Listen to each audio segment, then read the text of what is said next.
তরুণদের মাদকমুক্ত সমাজ গঠনে অনুপ্রাণিত করতে চট্টগ্রামের পোর্ট সিটি ইন্টারন্যাশনাল ইউনিভার্সিটিতে অনুষ্ঠিত হয়েছে মাদক বিরোধী সেমিনার।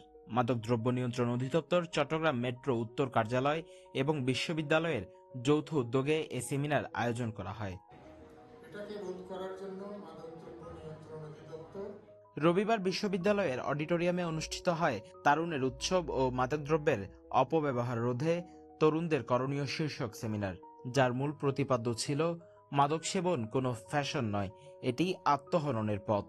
মাদক বিস্তার দমন অত্যন্ত কষ্টকর, কারণ হচ্ছে আমার দেশীয়, বিদেশীয় এবং আন্তর্জাতিক চক্রের জন্য ওরা অত্যন্ত শক্তিশালী। কিভাবে? তাদের সিন্ডিকেট আছে, তাদের টাকা আছে। আমার ছেলে, আপনার ভাই, আপনার বোনকে তারা নষ্ট করতে পারে আসক্তিতে ইজিলি।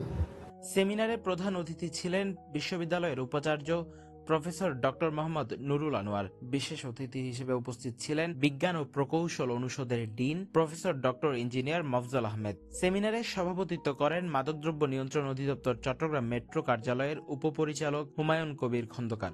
পাচ্ছেন কিনা দেখেন তো, যে আগে কোনো বন্ধুরে বলছেন চল খাই, এখন সে খাইতেছে না, আপনার সাথে যেতেই চায় না। এখন বলে যে চল একটু সবাই মিলে একটা অ্যাসাইনমেন্টটা করি, দেখুন যে আমি একটু আসি বন্ধু, এরকম আছে কিনা। শখের কাছ থেকে বিরত করেন। আগে সবাই মিলে খেলতেন। হাসপাতালে যাওয়ার বিষয়, আপনি অসুস্থ হয়েছেন, শাকের অসুস্থ ভাবটা, বললাম যে বন্ধু চল একটু হসপিটালে, যাচ্ছে না। এরকম বন্ধু আছে কিনা, পাইছেন একজন? যে ক্ষতিকর দিকগুলো আজকে আমার প্রিয় ছাত্রছাত্রীরা দেখলে, এটা শুধু তোমাদের মধ্যে সীমাবদ্ধ না রেখে তোমাদের বন্ধুদের সাথে আলোচনা করবা এবং সামাজিক সচেতনামূলক কাজ তোমরা করবা। আর এজন্য আমাদের বিশ্ববিদ্যালয়ে আমরা ইতিমধ্যে অনেকগুলো ক্লাব গঠিত হয়েছে, আরো কিছু ক্লাব গঠন হওয়ার পথে আছে। আমি বিশ্বাস করি ক্লাবের এই সকল কাজকর্মে যখন তোমরা জড়িত হয়ে পড়বে, তোমরা এই খারাপ দিক অন্তত কেউ যাবে না। একবার আসক্ত হয়ে গেলে এই মরণরেখা থেকে বেরিয়ে আসা অত্যন্ত কঠিন হয়ে পড়ে।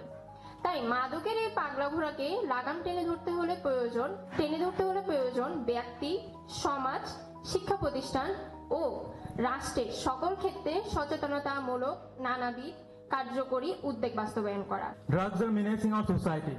They are threatening our values and they are killing our children. আমাদের প্রজন্মের সবচেয়ে বড় চ্যালেঞ্জগুলোর একটি হলো মাদকের ভয়াবহ বিস্তার। মাদক শুধুমাত্র একজন ব্যক্তিকে ধ্বংস করে না, বরং এটা ধ্বংস করে একটি পরিবার, একটি সমাজ এবং সর্বোপরি একটি জাতিকে। মাদকমুক্ত সমাজ গঠনে এই ধরনের উদ্যোগকে অংশগ্রহণকারীরা সময় উপযোগী হিসেবে উল্লেখ করেছেন। News desk, CTG post.